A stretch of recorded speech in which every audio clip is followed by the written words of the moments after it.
All right guys, so I'm gonna do a real quick video on all the different tools that you'll need to start working on your car. This is assuming that you're gonna do things like brakes and oil changes and greasing joints and propeller shafts and other things that I have done up to this point, replacing radiator, hoses, stuff like that.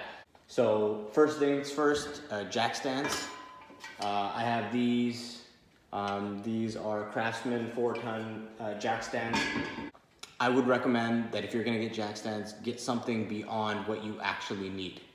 The other thing is a hydraulic jack, and I'll show you that on the screen. But I have a Pittsburgh heavy duty 3-ton rapid pump floor jack. If you're gonna work on your car, you're gonna need to put jack stands under it, right? So that you're working under it safely. So you need a hydraulic jack to lift the car from different jack points in the middle of the car. That'll allow you to lift it up and then put the stands on the sides. Then a wrench set, right? So I think I've only used, and I've got a list here, like 17 millimeter, a 14 millimeter wrench. I think I've used a 10 millimeter. My wrenches are just these cheap ones. If you have wrenches that are ratcheting, right? That's way better. It's so much faster to get things off. Get a set. You don't know which ones you're gonna need. It's just nice to have a full wrench set so that you're not stopped in the middle of your projects because you don't have the right tool. The other thing is a socket set. Now, if you buy a kit, a mechanics toolkit, it's gonna have all this stuff already in it, so you won't have to worry about that. And then screwdrivers. These are the cheapest and easiest things to get. You want a bunch of different sizes. If they have a magnetic tip, even better, because you're gonna drop screws inside the engine bay, and it'll be nice to be able to just grab it with this where your fingers can't reach. A bunch of different sizes.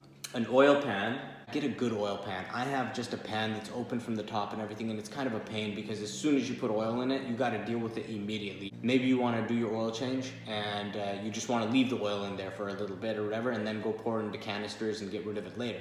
Get a good oil pan, a proper size one, and something that is enclosed so you can deal with it later. So just have a hammer. I have, this one I got from Home Depot. It's just a regular Husky hammer.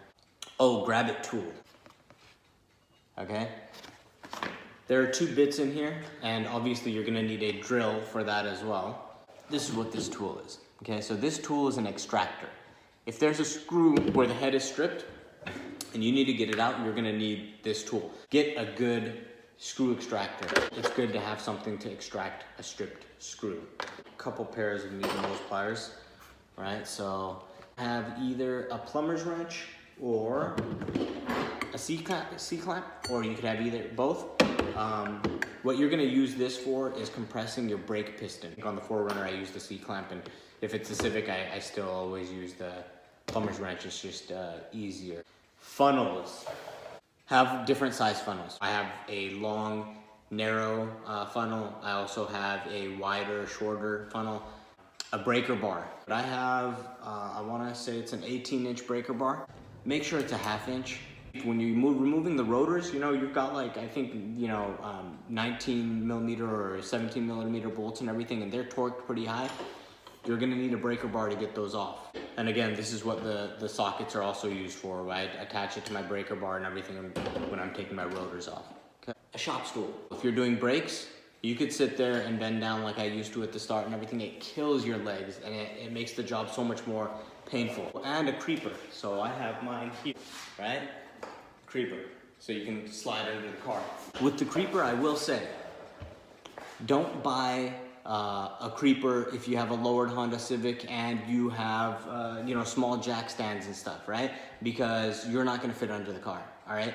If you lift your car high enough and you put it on stands and everything that are big enough, right? And you are able to slide under there, then it's super, super useful, because you can slide under there if you're doing an oil change, get your oil pan opened up and everything. It's so much easier. So if you have a breaker bar, I have a 6-inch extension. I would say get a few different extensions, right? I've needed a 6-inch extension. Really, that's all I've needed. Get an extension for your breaker bar. When I first started changing oil, I used a plumber's wrench to get the oil filter off. Get yourself a filter wrench. It makes your life easier. You don't risk breaking your oil filter and stuff, and it's a lot easier to do it with a filter wrench than it is with this. It's very difficult to do it with the plumber's wrench. Set of bits. I have a bunch of, I actually have 200, 300 bits, and they're in a different package, but regardless, this is what I use for the GTI because it has like the M25 and stuff like that. So you need a good set of bits and a drill, okay? Hanger wire. And what I use this for is when I take off my caliper and I need to hang the caliper while I'm changing the brakes and taking the rotor off and stuff, so that it's not hanging on on a brake line. Wheel chock. This is just a safety measure, which brings me to another point. My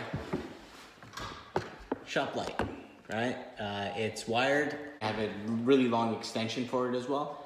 Super useful because, you know, trying to use your cell phone for a light or using a flashlight or something, it's just not as easy. This one can be hung different places and everything. It has a long extension cord. It puts out a lot of light. Super useful to have that around. So magnetic bowls. I haven't covered these yet. They've been sitting here in the front. I have two. This one is actually really clean because it just came from inside to outside.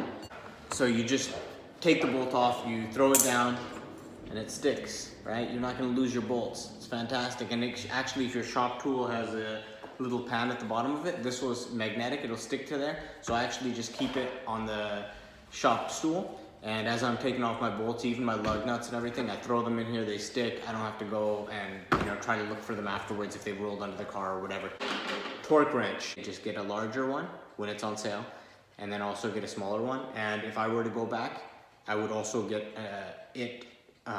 electronic, right? Those ones where you just set the setting. Those are fantastic because going through here, you know, you have to look at this little chart here and everything and figure out exactly where you need to torque it to, and it's kind of annoying. I also have a grease gun. If you're ever greasing your joints on your car, or your drive shaft, propeller shaft, whatever, I probably just buy the grease gun then. I have it now, and I'm actually really glad because maintenance that I had ignored, things like greasing the propeller joint and the drive shaft and all the little boots and everything on your car, I had never really done it, no joints, so which is not really on the maintenance schedule for the Honda, but on the 4Runner it is. So anyway, get this when you need it. Also, something very specific to BMWs. If you ever change the brakes on a BMW, you'll notice, I've never had this on any other car because all the other cars I've worked on have been Japanese. Allen wrenches. I forget exactly the size that I needed on the 7 Series when we were changing the brakes, but they have a bolt on there that holds the brake, I think the rotor down. Now supplies. I don't have a lot of these supplies here. Some of them are in the house, some of them are elsewhere. Get a set of gloves. These are 40 because I couldn't find the 100 pack. Get a huge pack of them. This is 6 mil thick, right? If you get the cheap ones from Walmart or whatever, they're gonna tear as you're working on stuff, and it'll be completely useless then. Newspaper.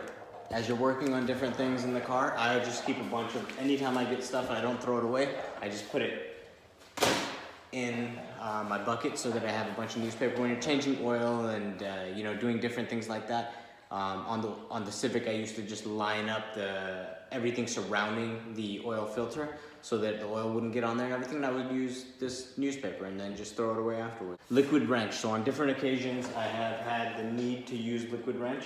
Sometimes those bolts are on super strong and you've tried everything, liquid wrench will be your buddy, especially that screw on the inside of the rotor on your Civic.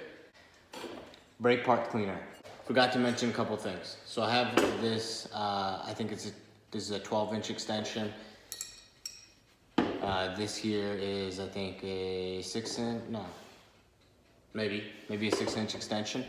I used this when I was changing the headlights on my VW GTI, By the way, another thing to mention just while I'm wrapping up here is I have a huge toolbox down here. I have a tub that has all my other supplies. I use this toolbox for my wrenches and for my screwdrivers, things that I use often on the car. And I do that because when I'm under the car or something, I just take the whole kit with me so that I have all the screwdrivers, everything that I would need, so I don't have to keep coming, out from under the car when I find that, I didn't need a 17 or a 14 millimeter or I needed something else. It's nice to just have all the tools with you. So I have a small screwdriver or a small toolkit as well that I utilize again when I'm going under the car or to keep close to me.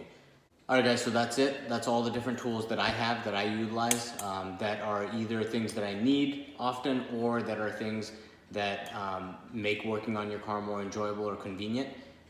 So if you have any questions, you can post them below. If you have any suggestions for people watching this video on what tools they should get or tools that you think are necessary, or if you disagree with any of the tools that I utilize, you can just post that in the section below.